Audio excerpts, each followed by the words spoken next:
Sabi nila nakakakita ang hayop ng di natin nakikita at patunay dito ang kasong ito. Noong bata pa, isang lalaki na ang pangalan ay Willow ay nakaranas ng mga nakakatakot na paranormal na pangyayari. Kalaunan, huminto ang mga ito, pero nagbago ang lahat nang lumipat siya sa kanyang bagong apartment. Nagkaroon siya ng masamang bangungot at mula noon, nagsimulang umasta ng kakaiba ang kanyang pusa na si Kerry. Natataranta siya tuwing bumababa ng hagdan. Katatapos ko lang mag-record ng huling video ko at bigla siyang bumaba ng hagdan na may kakaibang ingay. Parang, ayos ka lang ba?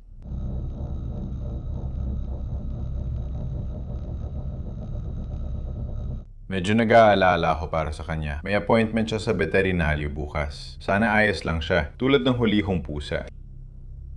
Hindi. Nag-aalala ako para sa kanya. Halika dito.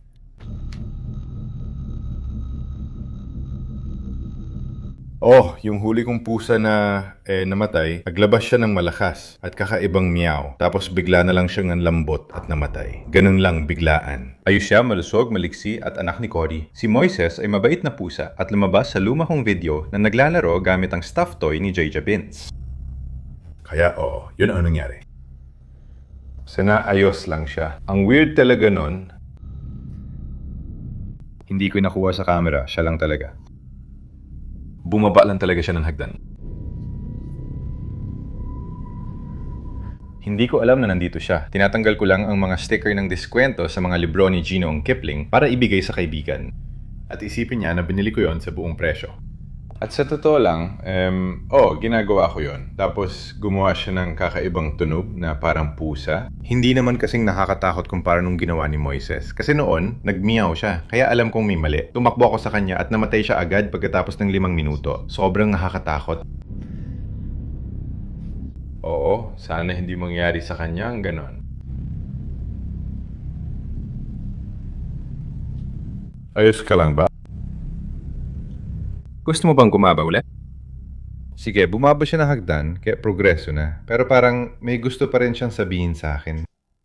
Pakinggan niyo ang iyak ng pusa, halatang takot na takot siya. Sabi ni Willow sa kamera na ang dati niyang pusa ay gumawa rin ng ganoong kakaibang tunog bago biglang mamatay. Pero ang talagang nakakabahala ay hindi lang ang kilos ng hayop. Pakinggan mo ito ng mabuti. Pero ito ang pinakakakaiba. Parang may gusto siyang sabihin sa akin. Ang pinakakakaiba, parang may gusto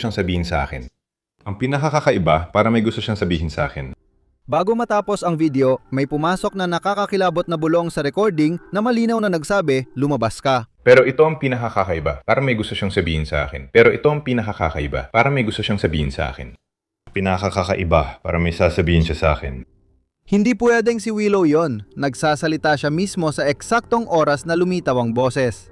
Bukod dito, nakarinig si Willow na malalakas na kalabog, nakakita ng kusang bumubukas na pinto at minsan ay parang may umaakyat sa kama niya habang natutulog siya. Naglagay siya ng kamera sa ibaba para mahuli ang ilalang.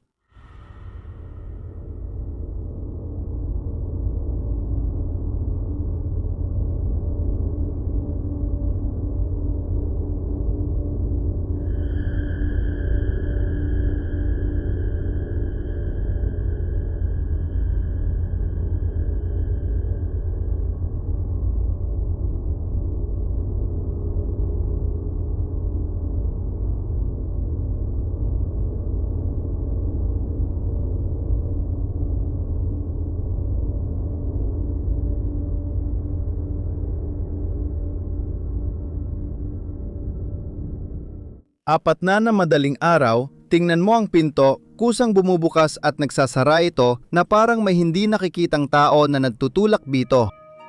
Sinusubukan ni Willow na gawin ito mag-isa. Hinahamon ang nilalang sa kwarto na ulitin niyon. Hindi na natapos ni Willow ang sasabihin dahil gumalaw ulit mag-isa ang pinto. Gusto ko lang ipakita na nangyayari na naman ito. Kaya, kung merong kahit ano dito sa kwarto, pwede mo bang hindi ko na kailangan gawin pa? Hindi ko na nga kailangan tapusin.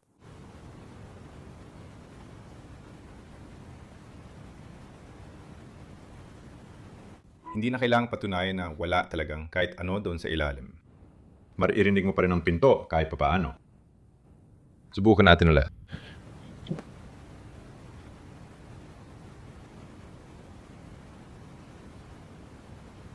Si. Kung may kasama ako dito sa kwarto.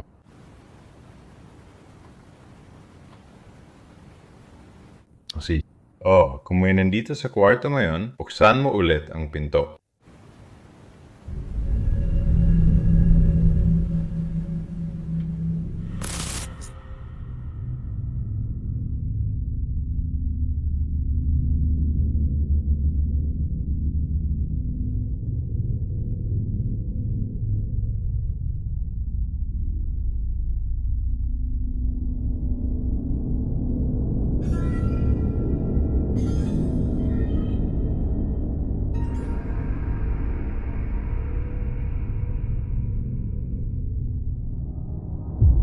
Bandang 3:00 ng madaling araw, natakot si Kerry sa kung anuman. Ilang sandali pagkatapos, natanggal ang pagkakasara ng pinto at dahan-dahan itong bumukas na nagpapakita ng lubos na kawalan. Kumbinsido si Willow na bumalik ang madilim na presensya mula pagkabata para guluhin siya.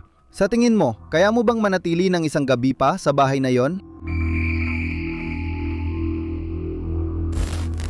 Isipin mong pagod na pagod ka galing sa trabaho, humiga ka sa sofa at mahimbi na nakatulog. Mag-isa ka lang sa bahay o yon ang akala mo. Mahimbing ang tulog ni Nolan nang bigla siyang magising dahil sa mahinang tunog. Ang nakakabahala dito ay siya lang ang tao sa bahay, pero buti na lang nakarecord lahat ng kamera ng seguridad niya.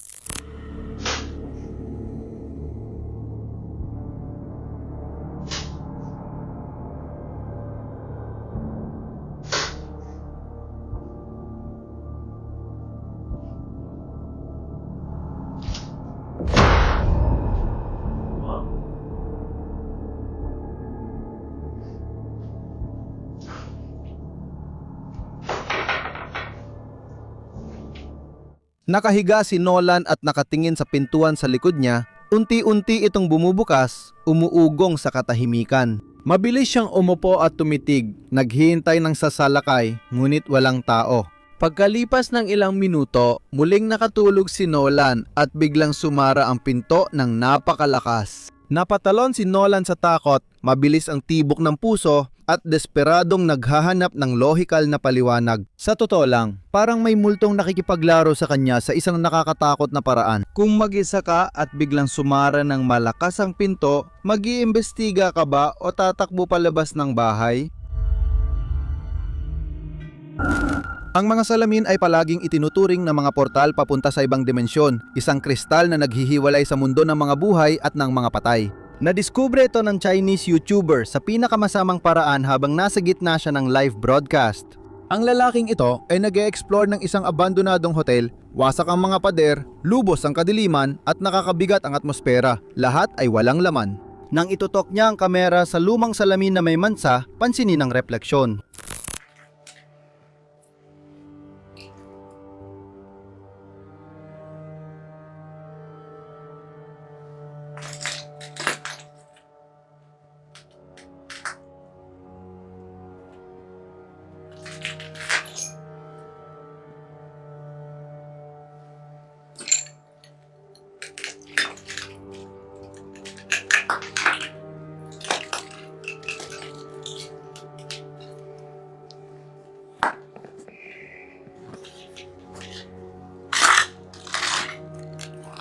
我手机不架着，根本就看不到。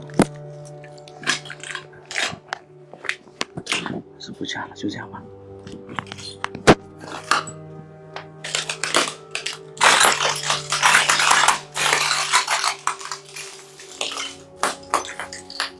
没有出现内语。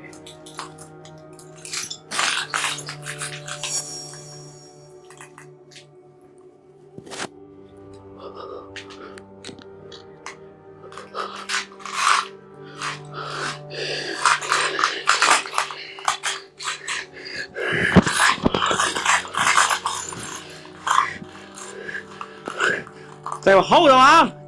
我数到3啊，家人们看清楚来，我没跑啊！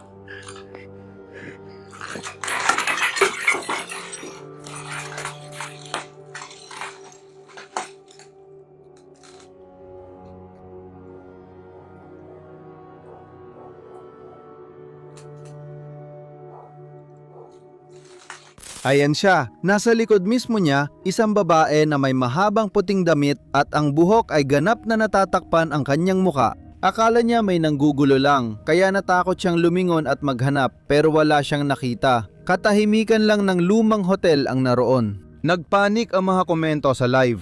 Hindi ito edited na video, nangyari ito ng live mismo sa harap ng libu-libong tao. Walang daya, nandun talaga ang nilalang. Pero ang salamin lang ang kayang magpakita ng tunay nitong anyo. Maging tapat ka, sa susunod na, pumunta ka sa banyo para maghilamos ng muka sa 10 oras ng gabi, magkakaroon ka ba ng lakas ng loob na tumingin sa likod mo, sa refleksyon ng salamin?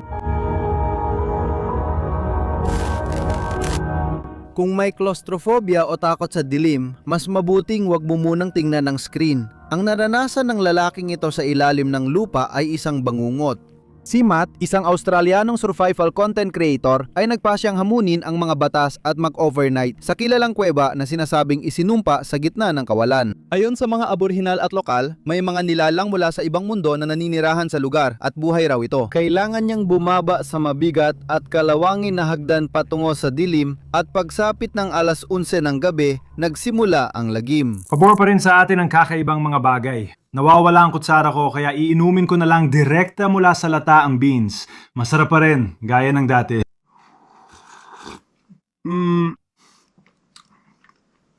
Ang sarap ng beans. Sa isang kuweba na may sumpa. Ay, Diyos ko. Sa isang kuweba na may sumpa. Ay, Diyos ko. Nga, hindi kayang igalaw ng hangin ang kadena na yan dahil sobrang bigat at walang hangin dito. Hutik!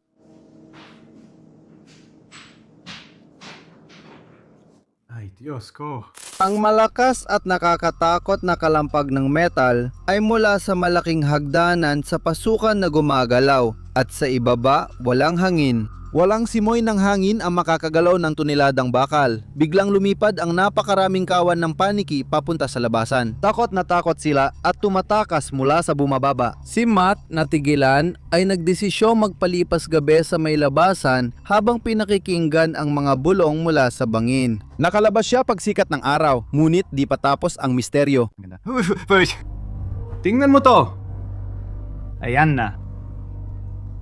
Diyan sa kuweba ako nagpalipas ng gabi at nakarinig ng kakaibang tunog. Maganda siya. Tingnan mo to. Ayan na. Yan sa kuweba ako nagpalipas ng gabi at nakarinig ng kakaibang tunog. Nang pinanood ang video sa bahay, may napansin ang mga taga-subaybay niyang nakakatakot. Isang kakaibang kislap, kumikislap na parang metal, halos parang mata ang nagre-reflect sa kailaliman ng kuweba na hindi naabot ng ilaw. Ano bang klaseng nilalang ang bumaba sa hagdan para samahan si Matt sa dilim? Walang nakakaalam at siya mismo ay nangakong hindi na babalik kailanman. Idinokumento ng lalaki sa TikTok ang kanyang bangungot matapos ilang linggo ng paranormal na panliligalig. Una, may narinig siyang tunog ng mabigat na bagay na kinakaladkad sa pasilyo. Parang may nagpapaputok ng baril sa labas ng pinto. Hindi ko alam kung may tao.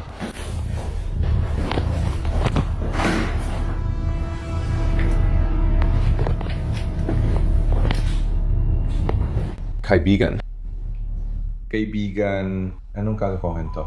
Was that? No. Pagkatapos, naging marahas ang sitwasyon. Ang guwardiya ay nasa kanyang pwesto at biglang nakarinig ng malakas na kalabog, isang napakalakas na tama sa kanyang pinto. Lumabas siya para tingnan at, gaya ng inaasahan, walang tao sa pasilyo. Ilang araw matapos, nakakuha siya ng mas nakakatakot na video. Sumpa ko sa Diyos, narinig ko. Parang may babaeng nagsalita dito.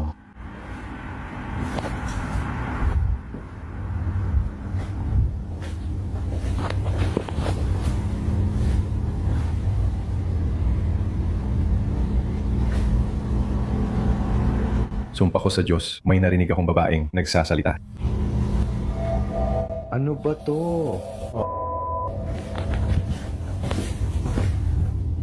Ay, Diyos ko, hindi. Hindi ako Hindi. Hindi ko gagawin to. Pakinggan ang bulong ng babae sa hangin kasunod ng malalim at di matukoy na boses na nagsasabing umalis siya doon. Nataranta ang gwardiya pero nagpatuloy siya sa trabaho dahil kailangan niya ito.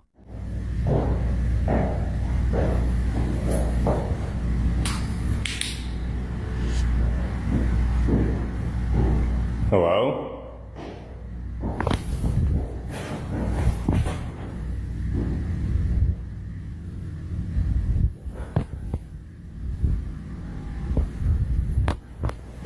Ay, Diyos ko. Anong demonyo ito? Anong demonyo ito? Dayon pa man, ilang gabi ang lumipas, umaakyat siya ng hagdan, bigla niyang narinig ang malalakas at mabilis na yabag na parang may di nakikitang tumatakbo, papalapit para umatake sa kanya. Ang pinto ay nakabukas ng maluwang at sinabi nila na may nakita. Dito, ang mga ilaw ay bukas sara. Ziyak area.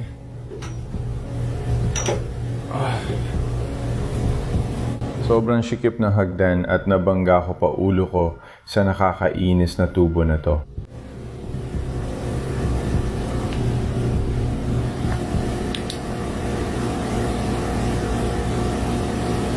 Hello? Oh my god.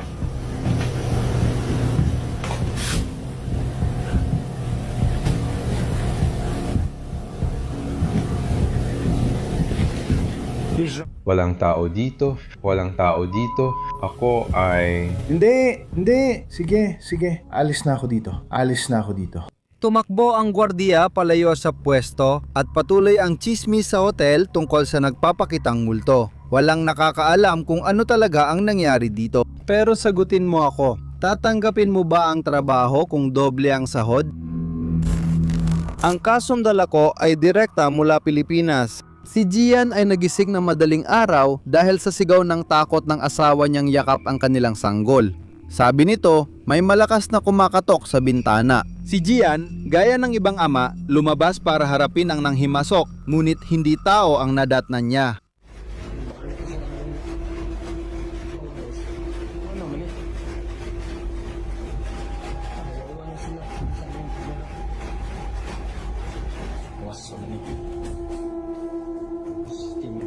Iungo na may dire.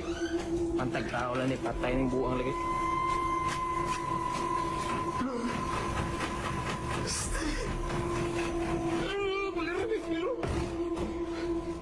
Walang tao sa labas. Gayunpaman, yumanig ang bintana ng sobrang lakas. Sinuri ni Gian ang lahat, naghintay ng sandali at muling nangyari ito.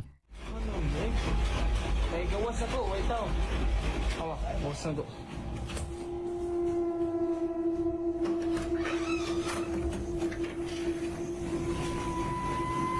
Awa, ang bintana naman.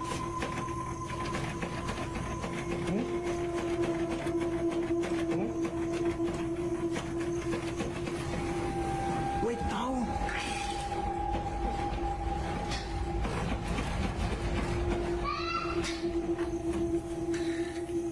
Damn, eh? Excited ka na ba?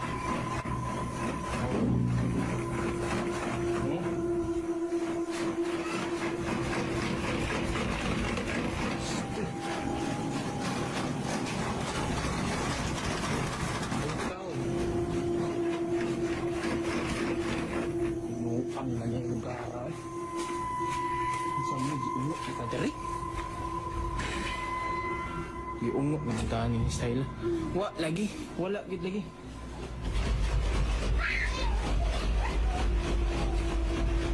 Tawa. No, gawas na ito ah. Gawas na ko. Huwag gid. Patay maningin.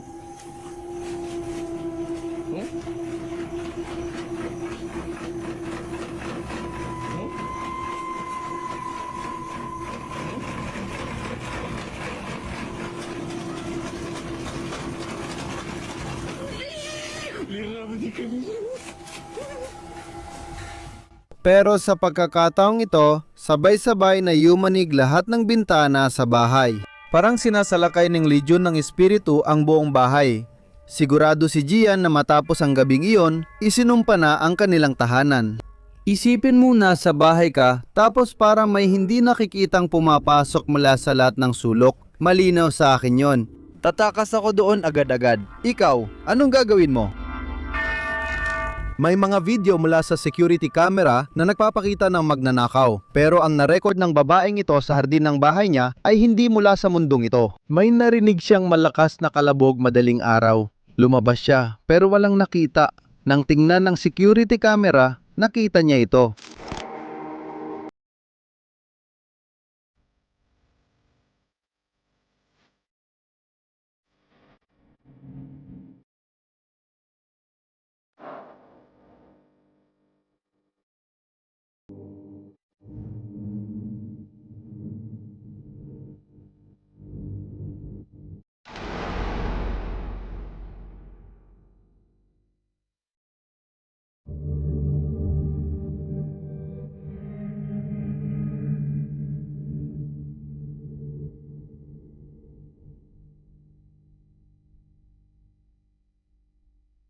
May isang figura na biglang lumitaw, naglakad papunta sa pintuan ng hardin, pero tingnan mong mabuti. Tinawid niya ang bakal na parang wala lang ito. Ayon sa may-ari, nakalak ang pinto. Ang nilalang na ito, nakakaibang maliwanag, ay lumulutang papunta sa bahay at pagkatapos ay biglang naglaho sa hangin. Hindi ito dahil sa ilaw.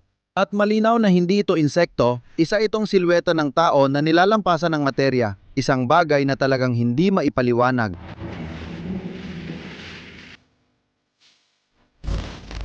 Madalas nilang sabihin na may dahilan kapag mura ang isang bagay. Nakahanap ang lalaking ito ng dream house sa napakamurang presyo. Lubos siyang masaya noon, pero tumagal lang ng eksaktong 1 buwan ang kaligayahan niyang yon. Magaling na babae, kamay. Kamay. Kahit ano pa, dadaling ko ito sa'yo. Sige, sandali lang. Ayan na.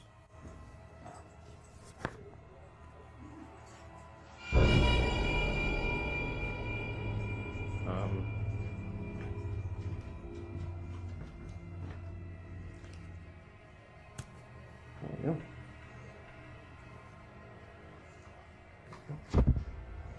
Malabo nun, gabi.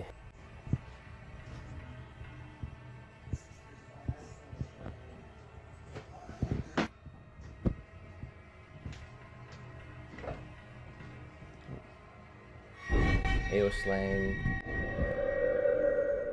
Nagsimula lahat ng dahan-dahan habang naglalaro siya sa mga aso niya at may drawer na unti-unting bumubukas sa likod. Maya-maya, kusa ring nagsarang pinto. Paalala lang pala ito.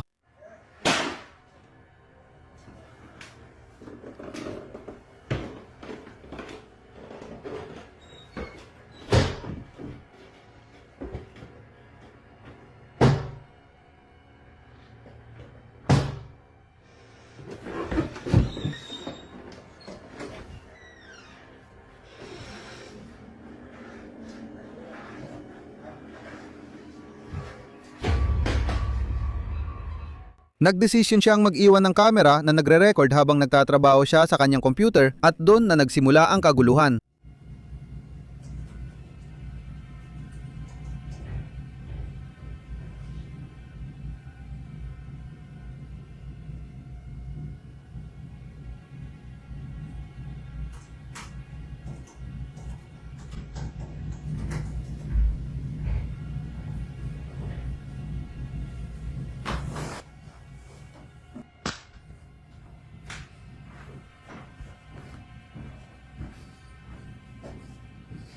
Hello?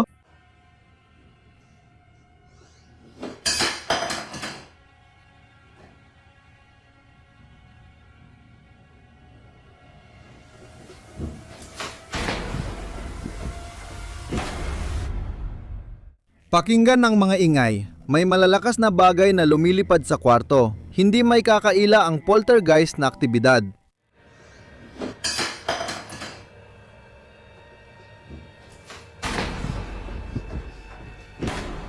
Nakiusap ang mga tao sa kanya na umalis agad doon.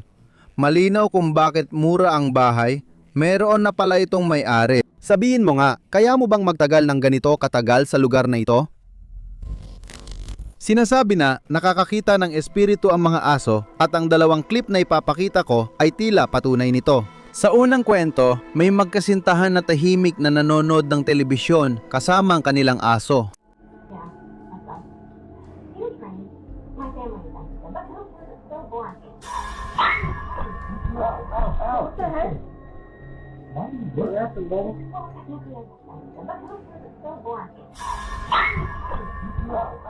Sabihin mo kung nakita mo yon. Hinila at itinulak ng di nakikitang puwersa ang kawawang hayop na pasigaw sa sakit at mabilis na tumakbo palayo. Walang duda na may kung ano o kung sino ang umatake sa kanilang aso sa harap mismo nila.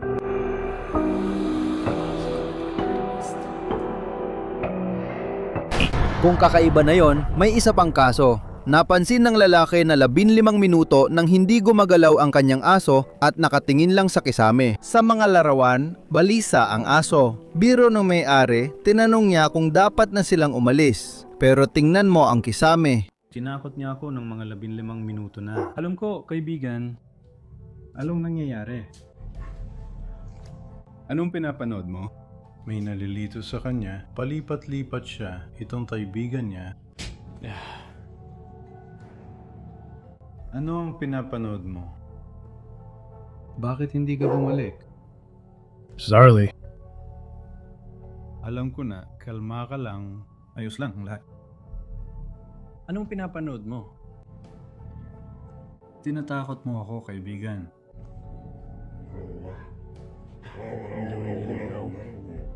Dapat na ba tayong umalis, kaibigan? Sabihin mo lang kung kailan oras na para umalis tayo. Hindi ko alam kung anong tinitingnan mo, pero kapag kailangan na nating umalis, sabihin mo lang ako, kaibigan. Anong kinatatakutan mo? Sige. Dapat na ba tayong umalis? Ikaw ang mauna kapag kailangan na nating umalis. Paglabas mo, susunod agad ako sa'yo. May maliit at madilim na figurang lumulutang sa tinititigan ng aso. Mas malala pa, lakasan mo pa ang volume. Nang tanungin ng lalaki kung dapat na silang umalis, may boses na pabulong at nakakakilabot na malinaw na sumagot. Umalis kayo dito. Dapat na ba tayong umalis? Who?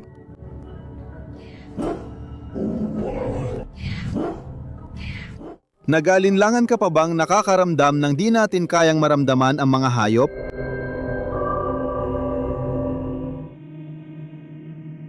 Salamat sa panonood ng video hanggang dito. Tanging matatapang lang ang nakakagawa nito. Mag-like ka, mag-subscribe at i-activate ang kampanita para sa mas marami pang katatakutan. Sana'y magkaroon ka ng magagandang bangumot.